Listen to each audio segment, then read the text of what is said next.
Hello students, you are most welcome in BIMD YouTube classes and your subject is International Trade and today's topic is Foreign Trade and Economic Growth। अब जो हम topic discussion करेंगे basically आपका second unit का topic है। इसमें हम discussion करेंगे भाई what is foreign trade and what are economic growth. तो हम सबसे पहले इसमें बात करते हैं कि भाई व्हाट इज फॉरेन ट्रेड।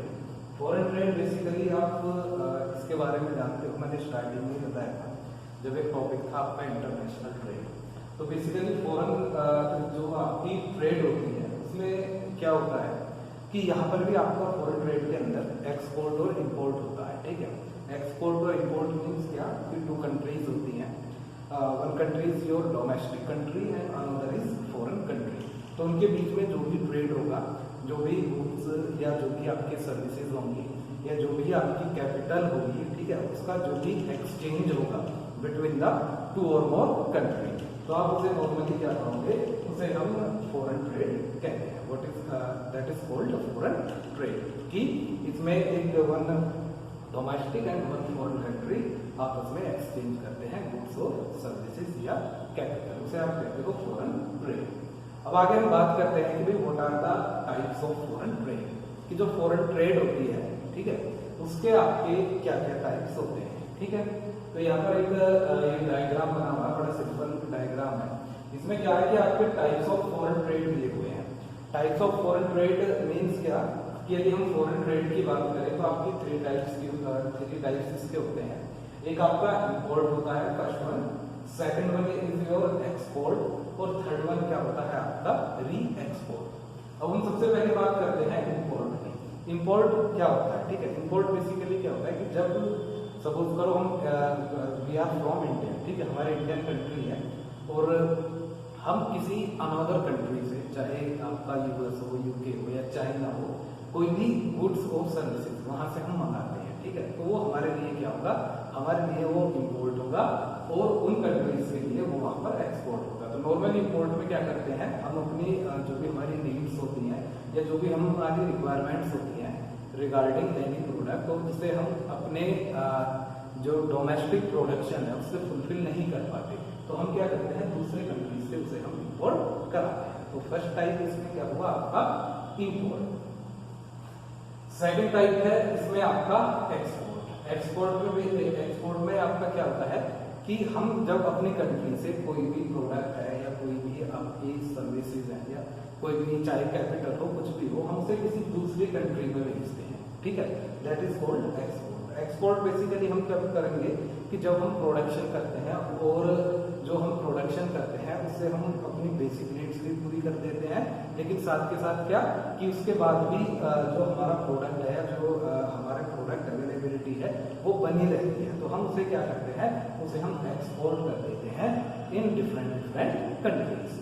तो ये तो आपके दो टाइप्स हुए, फर्स्ट वन आपका इंपोर्ट हुआ और सेकंड वन आपका क्या हुआ, एक्सपोर्ट। अब थर्ड वन आता है आपका री एक्सपोर्ट। री एक्सपोर्ट आपका क्या होता है, री एक्सपोर्ट क्या होता है कि भाई सपोज करो हम इंडियन कंट्री से, ठीक है, हमने कोई भी प्रोडक्ट कहीं से मंगाया, ठीक है, अब हम चाहे तो as it is same product या उस प्रोडक्ट के अंदर कुछ मॉडिफिकेशन करें या उस प्रोडक्ट के अंदर कुछ हम चेंजेस करें, ठीक है, तो उसे हम दूसरी कंट्री में यदि हम उसे एक्सपोर्ट कर देते हैं, किसी दूसरी कंट्री में हम उसे भेज देते हैं, तो वो बेसिकली आपका क्या कहलाएगा, वो आपका कहलाएगा री एक्सपोर्ट। तो नॉर्मली आपके ये थ्री टाइप्स होते हैं आपके फॉरेन ट्रेड के। First one is import, second one is export और third one is re export.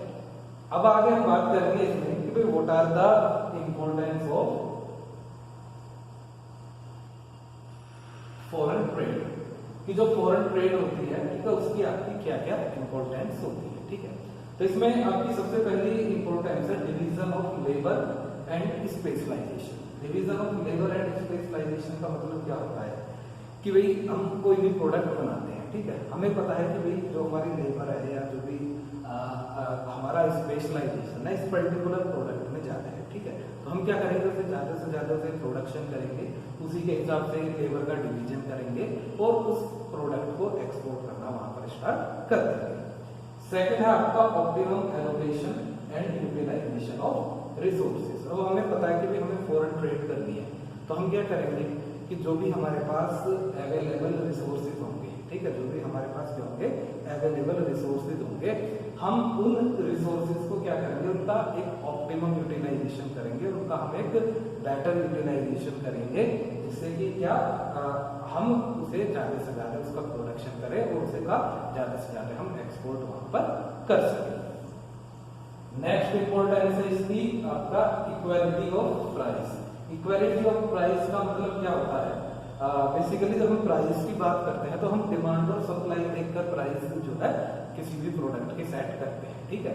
तो उसमें क्या है कि भाई हम अपनी कंट्री में प्रोडक्ट बना रहे हैं, ठीक है, प्राइस हमें पता है कि भाई हम यहाँ पर इससे ज्यादा नहीं रख सकते, मे भी हो सकता है हमें लॉस हो या कुछ भी हो, तो हम क्या कर सकते हैं, वहां पर ज्यादा से ज्यादा प्रोडक्शन करके उस पर्टिकुलर प्रोडक्ट को बाहर किसी अदर कंट्री में भी हम एक्सपोर्ट कर सकते हैं। तो जब हम उसे वहां पर बाहर किसी कंट्री में एक्सपोर्ट कर सकते हैं तो उससे हमें नॉर्मली बेनिफिट क्या होगा कि हम उसे एक हाई प्राइस पर भी वहां पर सेल आउट कर सकते हैं। नेक्स्ट है ensure quality and standard goods. Normally जब हम फॉरेन ट्रेड की बात करते हैं और अपने प्रोडक्ट को किसी फॉरेन कंट्री में ले जाने की बात करते हैं, तो इट मीन्स क्या है, वहाँ दो चीजों से आपका कॉम्प्रोमाइज नहीं होना चाहिए।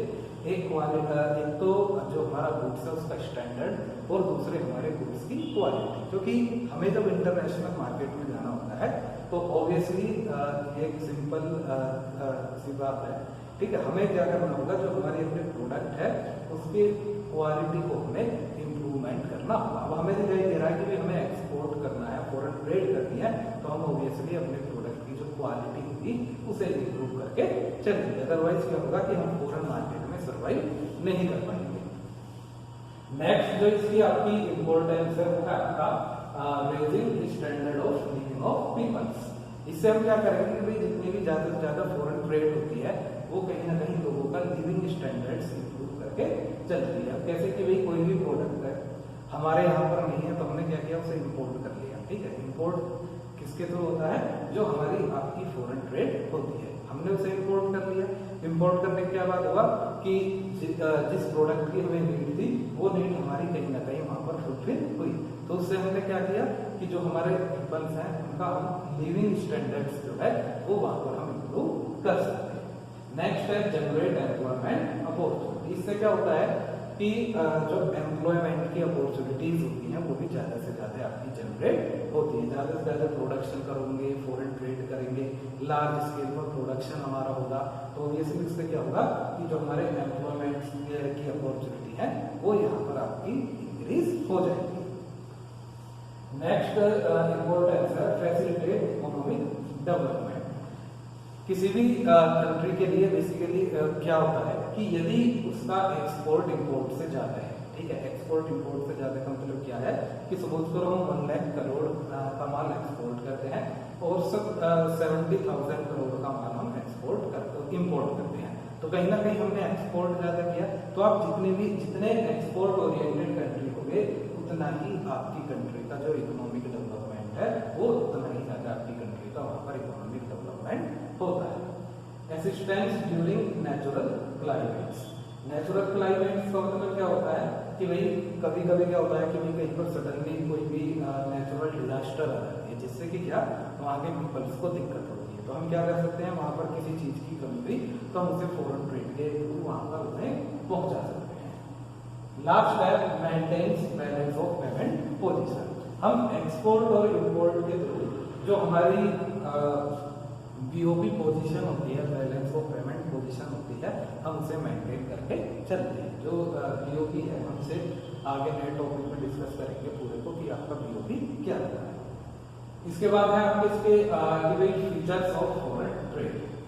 जो आपकी फॉरेन ट्रेड होती है उसके आपके क्या क्या फीचर्स होते हैं। पहला है इंपोर्ट डिपेंडेंसी। इंपोर्ट डिपेंडेंसी का मतलब क्या होता है कि भाई ऑब्वियसली है कहीं पर कोई किसी प्रोडक्ट की अवेलेबिलिटी ज्यादा है, कहीं पर किसी प्रोडक्ट की अवेलेबिलिटी ज्यादा है, ठीक है, कहीं पर किसी की स्केर्सिटी है, कहीं पर किसी प्रोडक्ट की स्केर्सिटी है, तो हम जो हमारी फॉरेन ट्रेड होती है हम इसके थ्रू उस गैप को बैलेंस करके वहां पर चलते हैं।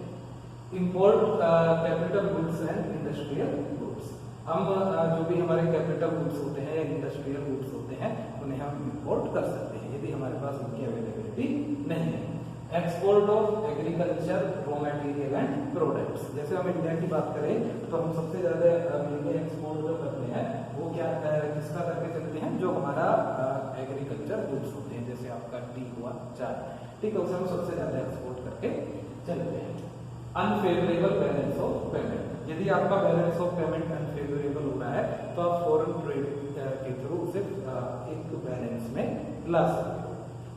इसके बाद ऑपरेट मोस्ट बिजनेस बाय सी और ओशियंस, फॉरेन, यदि हम फॉरेन ट्रेड की बात करें तो बेसिकली हमारी जो फॉरेन ट्रेड होती है वो आपके जो आपके शिपयार्ड होते हैं, ठीक है, जो आपके सी होता है, जो समुद्री मार्ग होता है, उसके थ्रू हमारा जो है मैक्सिमम इंटरनेशनल बिजनेस आपका होता है, क्योंकि हर जगह रेल ले जाना पॉसिबल नहीं है, हर जगह एरोप्लेन से आपको ट्रेड करना पॉसिबल नहीं है। इसके बाद और है कुछ पॉइंट्स, जैसे एक्सपोर्ट ऑफ जूट भी हम एक्सपोर्ट करते हैं जो कि आपके इंटरनेशनल ट्रेड के थ्रू आता है। एक्सपोर्ट ऑफ मैन पावर, अपने कंट्री की मैन पावर किसी दूसरे कंट्री में भी जा सकती है, ठीक है। प्राइवेट इनिशिएटिव्स, गवर्नमेंट क्या करती है कि भाई ज्यादा से ज्यादा एक्सपोर्ट ओरिएंटेड बनाने के लिए जो आपके प्राइवेट ओनर्स हैं उन्हें कहीं ना कहीं इनिशिएट करके चल रही है, ठीक है। तो ये कुछ आपके फीचर्स हैं आपकी फॉरेन ट्रेड।